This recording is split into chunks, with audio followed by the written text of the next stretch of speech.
Okay, so I wrote the two equations from the slide. X is equal to 7 and then y is equal to -4. Let's talk about y is equal to -4 first, okay? So to graph y equals -4, that's our horizontal line, remember, because it only has the letter y in it.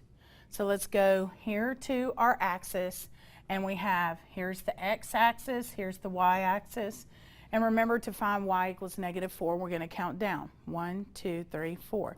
We're going to put our point. And remember to draw a line, technically you need 2 points, but horizontal and vertical lines, you don't need that. So you can just leave the 1 point there and just draw your line left to right. And now let's talk about slope.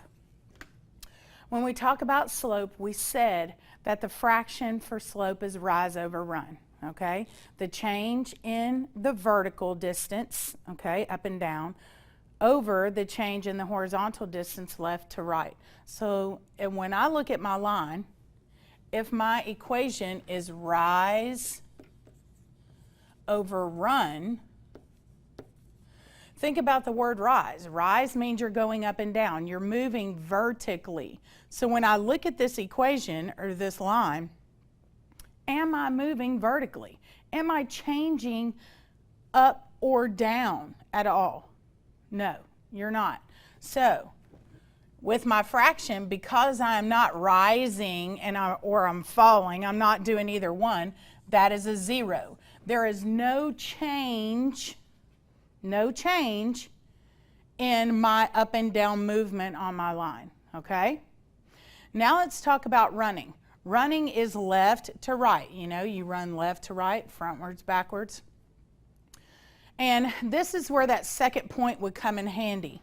So if I had any point on this line, look at this, okay? I could run here to here. I could run from this number to this number. It doesn't really matter how far left to right I run, okay? So let's just pick this point, for instance, okay? So if I run from here, my x value here is 0, so that would be 0, -4. And then if I run this way to this point, my x value is going to be -8, -4. Now, I want you to look at this. The distance between this point here and this point here is 8, okay? It would take 8 jumps to get here to here. 1, 2, 3, 4, 5, 6, 7, 8. So there are 8 spaces between this point and this point. So that's 8. I ran 8.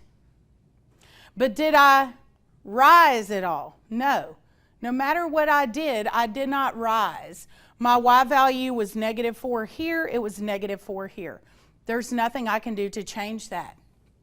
So when you look at the equation or the fraction 0 divided by 8, when 0 is divided by any number, it spells the word on. 0 divided by any number spells on.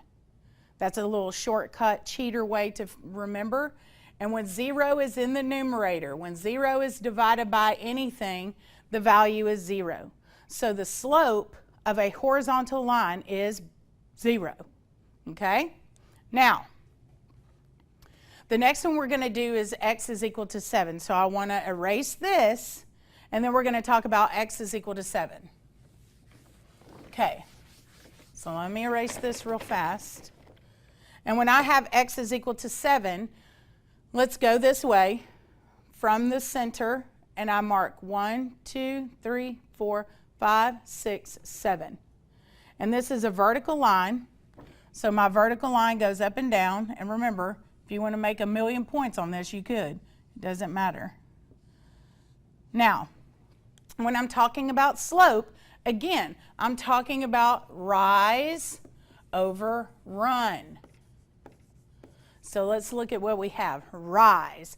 Am I rising on this line? Am I going up or down? Yes, I am. From this point, the intercept, let's say to this point right here. I just named another point. So the ordered pair for this point would be 7, 0. The ordered pair for this point up here would be 7, positive 4. So look at what I did.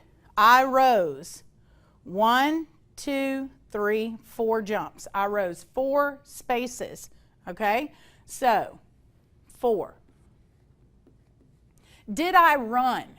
Did I take this line and move it left or right at all? No, you didn't. Since we did not run left to right, and you can tell because look at your x values. Both of your x values stayed the same number. They did not change. In order for you to have a value in the denominator, something's got to change in the bottom, okay? And since it stayed 7, you got no change. Well, when I have 4 divided by 0, that is any number divided by 0. Look at his shortcut. Look what it spells. It spells the word no. Okay? So when you have the word no, that means it is undefined. D-E-fined. Undefined. Which means it has no slope. Okay? So that is the difference between horizontal and vertical lines when you're trying to find the slope. Come back and we're going to talk about graphing diagonal lines next.